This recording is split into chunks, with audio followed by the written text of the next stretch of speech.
Bonjour à toutes et à tous, c'est Amélia Castanea. Je m'apprête à réaliser votre tirage de la semaine pour ce lundi 28 août 2023 au dimanche 3 septembre 2023, semaine de transition donc entre le mois d'août et le mois de septembre, peut-être semaine de rentrée et de reprise pour certains d'entre vous. Alors, peut-être que vous avez loupé cette information, mais j'ai décidé de changer un petit peu la version, le format du tirage hebdomadaire comparé à celui que je proposais avant les grandes vacances. Je vous propose de faire un choix entre différents tas de cartes afin d'avoir un tirage hebdomadaire un petit peu personnalisé.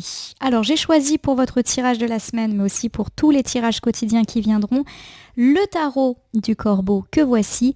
Et pour le tirage de la semaine, je vous propose en petit message le petit oracle grimoire de la magie. Alors, vous avez ici 3 ensembles de cartes. Un ensemble de cartes ici incarné par l'œil de tigre.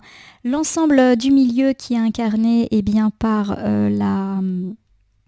l'améthyste, j'en perds mon latin, et notre dernier groupe ici qui est incarné par le petit quartz rose. Alors je vais tout simplement vous laisser le temps de choisir la pierre et donc l'ensemble de cartes qui vous convient afin de bénéficier d'un tirage hebdomadaire un petit peu plus personnalisé et qui correspond à votre choix. Donc vous êtes particulièrement acteur et actrice de votre tirage de la semaine. Donc choix de l'œil de tigre, améthyste ou quartz rose. Je vous retrouve dans quelques secondes. Alors me revoici, j'espère que vous avez eu le temps de choisir votre pierre et donc l'ensemble de cartes qui est associé à cette pierre, sinon n'hésitez pas à me remettre sur pause. Je vais commencer du coup par faire le tirage pierre par pierre. N'hésitez pas, puisque je vais commencer par l'œil de tigre, à accélérer la vidéo pour me retrouver directement au niveau de l'améthyste ou du quartz rose si vous souhaitez pas forcément visualiser l'intégralité de votre tirage. Je vais commencer du coup par les consultants et consultantes qui ont choisi la petite pierre ici marronnée qui est l'œil de tigre. Alors je ne ferai pas l'interprétation des pierres parce que c'est pas du tout un domaine dans lequel j'excelle. Je mets juste les pierres ici pour vous permettre de faire un choix, pour vous permettre de vous repérer. Puis je trouve ça plus sympa que de numéroter les ensembles de cartes. Donc c'est parti ici pour votre première carte initiale. Donc j'ai ici le valet d'épée qui est inversé. Alors le valet d'épée, lorsqu'il est inversé, c'est une carte qui me parle de stagner, qui me parle également de fatigue ressentie. Alors ça peut être une fatigue physique ou une fatigue morale, et qui me parle également de louper des opportunités, tout simplement parce qu'on n'a pas su saisir l'opportunité au vol, ou qu'on a été trop lent, ou qu'on a laissé les choses se tasser, et puis du coup on n'a pas forcément pu bénéficier d'une opportunité, d'une offre qui nous était faite. En gros, le valet d'épée, lorsqu'il est inversé, il peut tout simplement vouloir dire qu'on a laissé passer sa chance.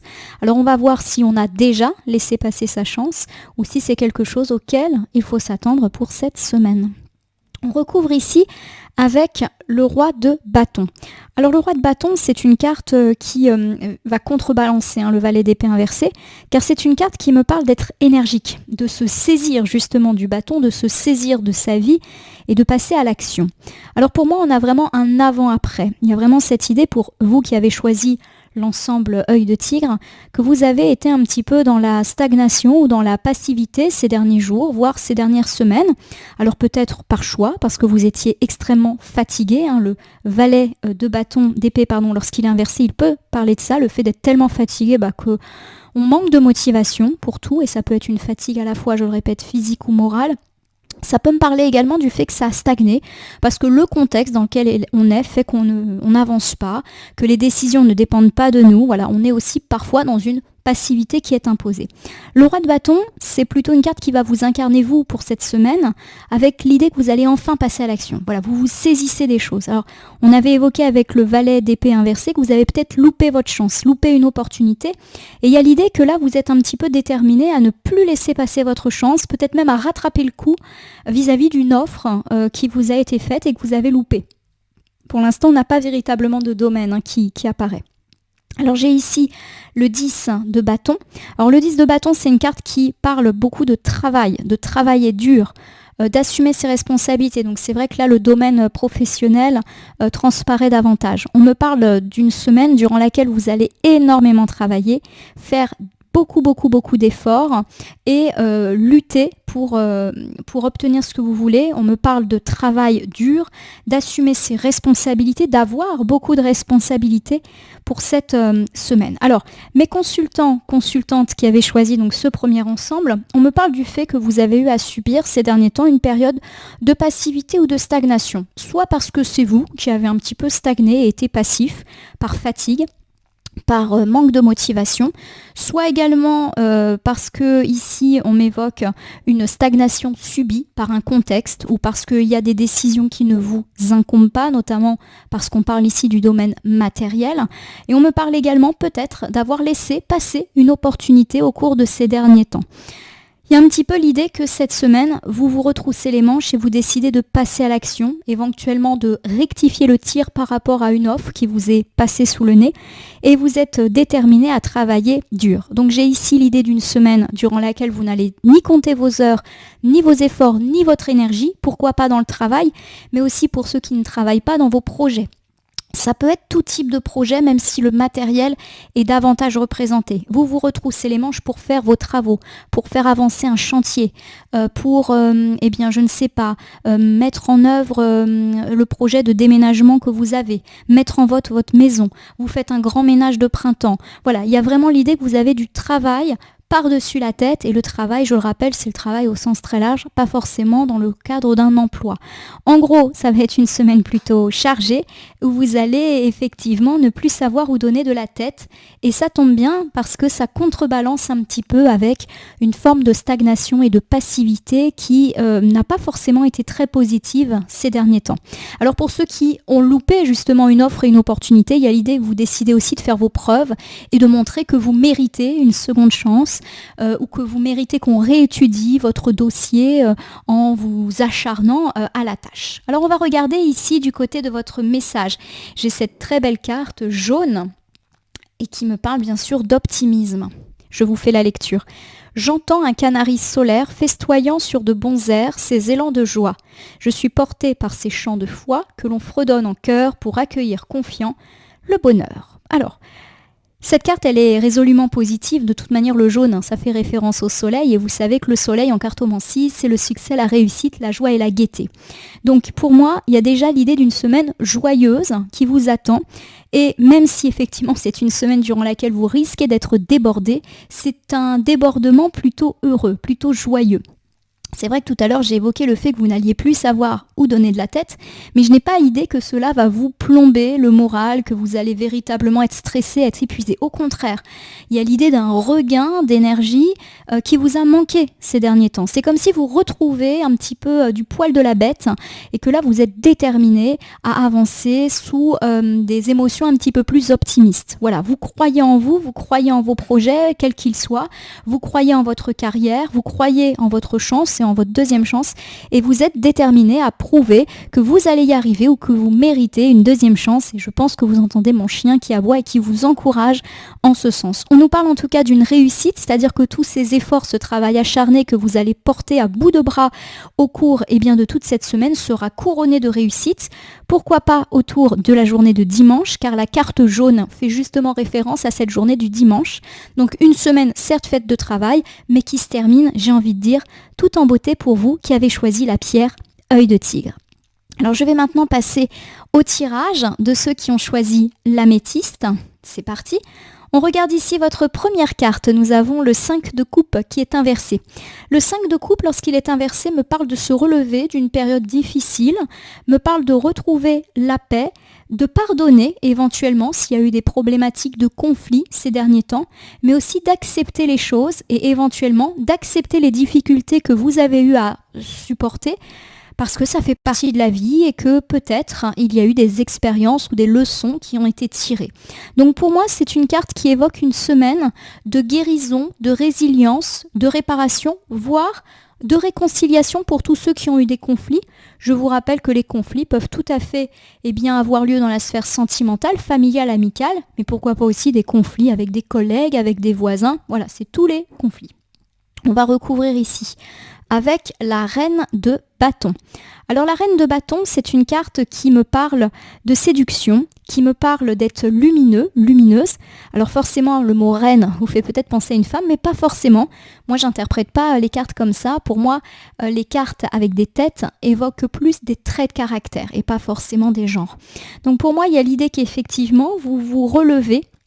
Alors peut-être d'une déception sentimentale, parce qu'il est vrai que la reine de bâton me fait beaucoup penser avec son caractère séducteur, ardent et pétillant au côté un petit peu sentimental. Pour moi, il y a l'idée peut-être que vous avez eu à vivre une période, alors de haut et de bas, pas forcément faite de grosses difficultés, mais il y a des fois où on a un petit peu moins le moral, où il y a des petites choses aussi dans la vie qui sont pas forcément super sympas, sans forcément parler de catastrophe. Voilà, on a eu des ennuis, on a eu des tracas, on s'est stressé pour ses enfants, on a eu un problème dans la maison avec des dépenses inconvenues. Voilà, il y a véritablement des petites catastrophes au quotidien, et puis malheureusement, il y a effectivement le fait que le 5 de coupe inversé peut évoquer le fait de se relever d'épreuves beaucoup plus lourdes, comme un deuil, un divorce, une séparation, une perte d'emploi, etc.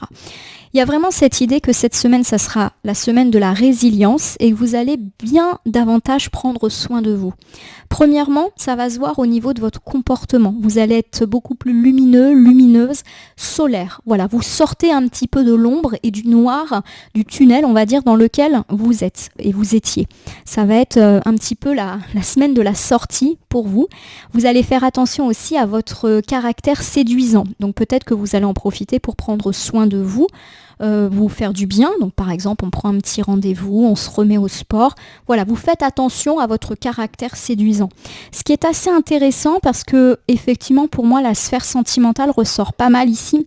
Il y a l'idée qu'on a pu connaître des difficultés de couple, petites ou grandes difficultés, et qu'on décide un petit peu de repimenter la vie de couple, car la reine de bâton est aussi une carte qui nous parle de passion ardente, de séduction. On va mettre en place des choses justement pour redonner un petit coup de fouet à notre couple qui peut-être a été en difficulté. Alors si vous n'êtes pas du tout dans ces problématiques sentimentales, le 5 de coupe inversé peut également évoquer une déception, pourquoi pas sentimentale, amicale ou familiale, et il y a l'idée que vous allez reprendre un petit peu les choses en main et décider de refaire en sorte que les choses se passent bien. Voilà. Alors j'ai ici le 10 de pentacle qui est inversé, et le 10 de pentacle, lorsqu'il est inversé, il me parle de difficultés liées au passé. On n'arrive pas à se libérer d'un passé, on a eu pas mal de disputes, et pourquoi pas de disputes qui tournent autour de l'argent, notamment en famille. Clairement, il y a eu de la querelle dans l'air ces derniers temps.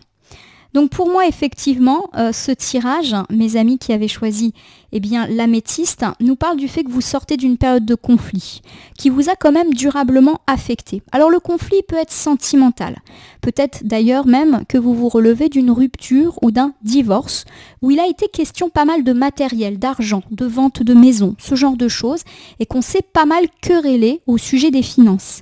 Il y a l'idée que vous allez retrouver un petit peu d'entrain. Alors c'est vrai que j'aime pas vraiment dire ça, mais vous allez vous battre pour enfin obtenir ce que vous souhaitez financièrement parlant. Je parle ici pour ceux qui sont en train de régler une séparation, un divorce où il y a des questions d'argent. Voilà, vous retroussez les manches et vous réglez, on va dire, ces problématiques-là, a priori avec succès. Vous allez réussir, notamment en parlant je ne vais pas dire à séduire votre auditoire, mais à être convaincant ou convaincant. Donc pour tous ceux qui ont des entretiens, des choses à passer à ce sujet où il est question d'argent, il y a l'idée que ça peut effectivement aboutir ici.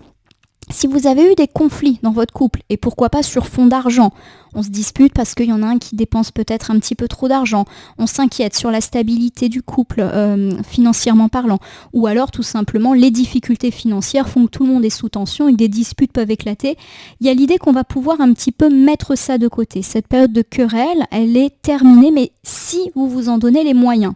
Il y a l'idée que si malheureusement on fait rien, on peut continuer à se disputer pour des questions d'argent. Mais la reine de bâton, c'est une carte qui parle du fait justement de arrondir les angles pour essayer de trouver des compromis, arrêter de s'inquiéter et en tout cas arrêter de se disputer pour des questions d'argent. Donc pour moi, si on a eu des conflits dans le couple, quelle que soit la situation de couple dans laquelle vous êtes par rapport à ces questions-là, ça va mieux. Il y a également l'idée que vous avez peut-être à contrôler davantage vos finances par rapport à des dépenses, entre guillemets, de séduction. Je vous donne un exemple. Peut-être que vous avez tendance à dépenser pas mal d'argent pour vous vêtir, pour vous faire jolie, etc. Et peut-être que justement, on vous demande de recalculer un petit peu votre budget par rapport à ça, parce que ça peut effectivement créer des difficultés, voire des disputes et des reproches à terme. Voilà en tout cas, moi, comment je le sens. Fin des disputes au sujet de l'argent. Ça peut également être valable dans le cadre de relations amicales et familiales.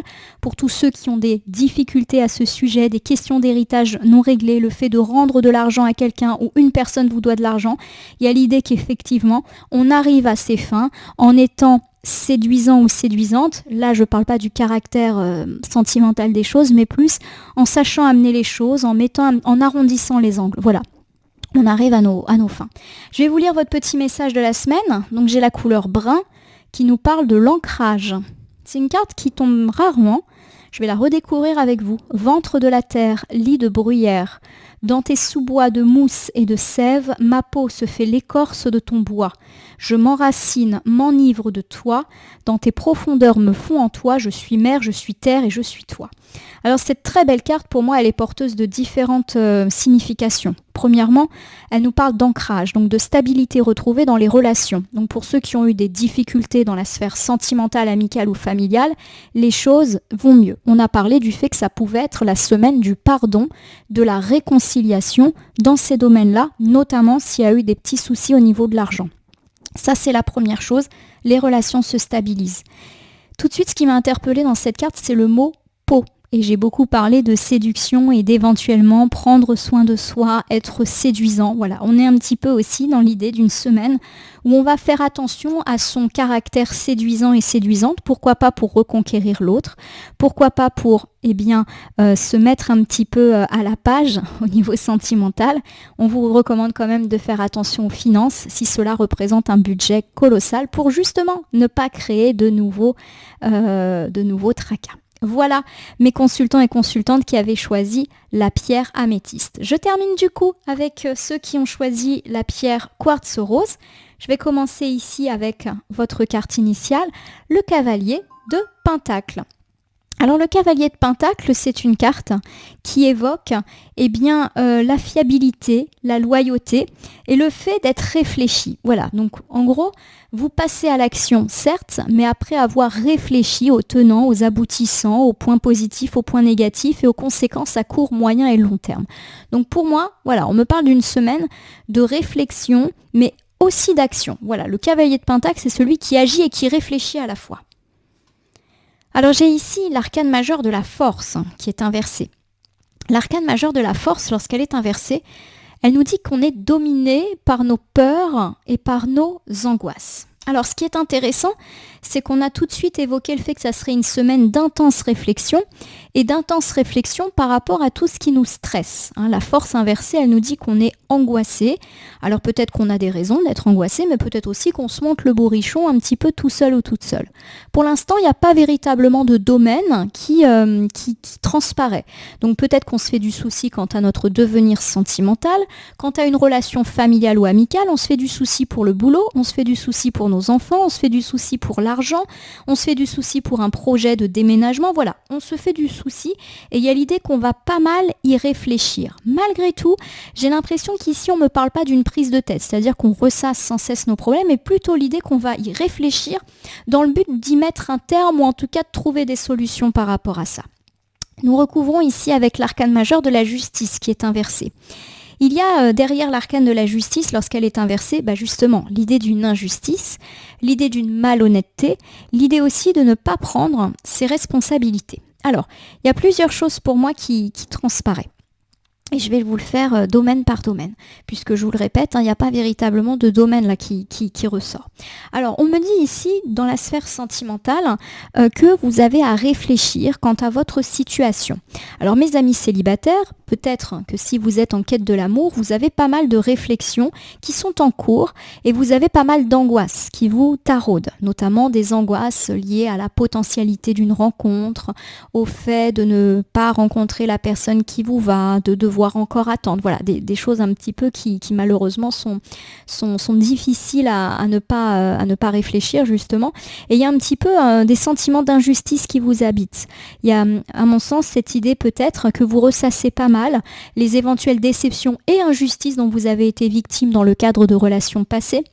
Peut-être que vous vous dites aussi que votre situation de célibat, si c'est un célibat qui ne vous épanouit pas, eh bien, est injuste, que vous méritez de faire une belle rencontre. Voilà, il y a beaucoup de réflexions et du fait effectivement que vous ressassez un petit peu toutes ces choses-là et vos peurs, pourquoi pas vos peurs d'être seul ou de ne pas être épanoui comme vous le souhaitez, si bien sûr vous êtes dans cette situation où le célibat vous pèse. Alors si vous êtes engagé dans une relation, peu importe la relation dans laquelle vous êtes, il y a l'idée qu'on va pas mal réfléchir et que les angoisses vont un petit peu prendre le dessus. Par exemple, eh bien, vous avez peur que votre partenaire vous quitte, alors qu'il n'y a aucune raison qu'il le fasse, mais c'est votre peur. Voilà, il y a un petit truc là qui fait que vous avez une crainte par rapport à ça. Vous vous posez des questions quant à l'avenir, vous vous posez des questions quant à vos projets de vie. Est-ce que vous avez les mêmes projets? Est-ce que vous avez les mêmes valeurs? Voilà, il y a un petit peu le fait qu'on se laisse rattraper par ces angoisses. Et pour moi, il y a une peur aussi de la malhonnêteté. Alors attention, je ne suis pas en train de dire que le partenaire il est malhonnête. Je suis en train de dire que ça, c'est votre peur à vous de subir une malhonnêteté, une tromperie, une duperie dans le cadre de votre relation de couple. Alors si vous êtes plutôt interrogateur par rapport à la sphère familiale ou amicale, c'est un petit peu la même. On est en intense réflexion quant à une ou plusieurs relations. Il y a cette idée effectivement que les angoisses reprennent le dessus. Suis-je vraiment important pour cet ami? Est-ce que cet ami tient à moi? Est-ce que ma famille ne va pas me laisser tomber? Est-ce que je ne suis pas le vilain petit canard de ce groupe? Voilà, il y a un petit peu vos angoisses là qui ressortent. Vous sentez beaucoup d'injustice en vous. Peut-être que vous avez l'impression de beaucoup vous impliquer dans vos relations, mais de ne pas toujours avoir l'appareil. Et vous avez cette peur que les gens ne soient pas honnêtes avec vous. Qu'en gros, les gens profite de votre gentillesse et que vous vous leurrez sur les relations que vous avez. Je le répète, je ne suis pas en train de dire que vos relations sont malhonnêtes, c'est juste vous qui avez cette peur-là et une peur qui va vous habiter durant toute cette semaine. Alors si c'est plutôt la sphère matérielle qui vous a interrogé, vous allez pas mal réfléchir sur votre boulot, votre carrière, votre entreprise, vos finances, vos projets de déménagement, projets de voyage, c'est vraiment tous les projets. Et il y a vraiment cette idée que les peurs vont prendre le dessus. Vous avez peur de perdre votre emploi. Vous avez peur que votre commerce ne décolle pas. Vous avez peur de ne pas obtenir cette prime ou cette promotion qui vous fait rêver. Vous avez peur que votre maison ne se vende pas, etc., etc. Et là encore, on nous dit que c'est les peurs qui prennent le dessus. Pour moi, vous avez peur d'être victime aussi d'une malhonnêteté. Par exemple, vous avez peur qu'un collègue vous fasse un coup de Trafalgar et vous pique la promotion ou le job qui vous étiez promis. Vous avez peur d'avoir affaire à un escroc dans le cadre de la vente de votre maison. Voilà, il y a vraiment cette idée que vous guettez, le mauvais coup. Non pas que le mauvais coup va arriver, mais que c'est votre crainte à vous. Alors on va regarder un petit peu votre message. J'ai la carte de Mars, et Mars, c'est la combativité. Je vais vous faire la lecture.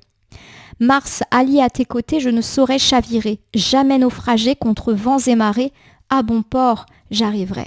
Bon, c'est une carte à message qui est là pour vous rassurer. Bien sûr, vous pouvez vous laisser un petit peu dominer par vos peurs, vos doutes, vos stress pour cette semaine, mais ils n'ont pas lieu d'être. Il y a vraiment cette idée que, avec Mars à vos côtés, vous allez avoir toutes les ressources nécessaires pour atteindre vos objectifs que j'ai pu un petit peu illustrer à travers les exemples que j'ai donnés. Il y a cette idée que jamais vous serez naufragé. Donc pour moi, naufrager, ça prouve que vos angoisses, elles ne sont pas réelles, elles ne sont pas fondées par rapport à tout ce que nous avons cité précédemment. Contre vents et marées mentionne peut-être le fait qu'il y a eu des difficultés, ou peut-être même que cette semaine, il peut y avoir des hauts et des bas, mais rien de catastrophique. Et vous allez peut-être justement vous laisser porter par un côté un petit peu négatif qui va vous laisser envisager le pire, mais ce pire n'est absolument pas à l'ordre du jour. Voilà pour vous, mes consultants et consultantes qui avaient choisi le clan du quartz rose. Voilà ma consultante, mon consultant. J'espère que vos différents tirages de la semaine vous auront parlé. Je vous rappelle que vous pouvez vous abonner à ma chaîne YouTube, La Corneille et le Renard Voyance Cartomancie, et me laisser un commentaire pour me dire ce qui vous a parlé, moins parlé ou pas du tout parlé dans vos tirages respectifs. Je vous rappelle qu'il s'agit de tirages généraux, ils ne peuvent donc pas parler à tout le monde, ne prenez que ce qui résonne en vous. De même, si certaines cartes ou interprétations vous paraissent floues à l'instant T, elles peuvent trouver plus de sens et de pertinence dans les heures, les jours ou même les semaines à venir. Ce tirage est valable pour toute cette semaine du 27 août au 3 septembre, mais peut déjà avoir commencé à tirer sur la fin de la semaine précédente et continuer son action sur le début de la semaine prochaine, les temporalités étant assez souples en cartomancie. Je vais vous souhaiter une belle semaine, quelles que soient les choses qui vous ont été dites selon les choix que vous avez faits. On nous parle en tout cas d'une semaine d'action, une semaine de travail acharné, une semaine de résolution de conflits, pourquoi pas notamment autour des conflits d'argent, et d'une semaine où parfois vous allez vous faire rattraper par vos peurs, mais des peurs qui n'ont pas lieu d'être. En tout cas, je vous remercie pour votre confiance. N'hésitez pas à me dire ce que vous pensez de cette nouvelle version du tirage hebdomadaire, et je vous dis à demain pour le tirage du lundi.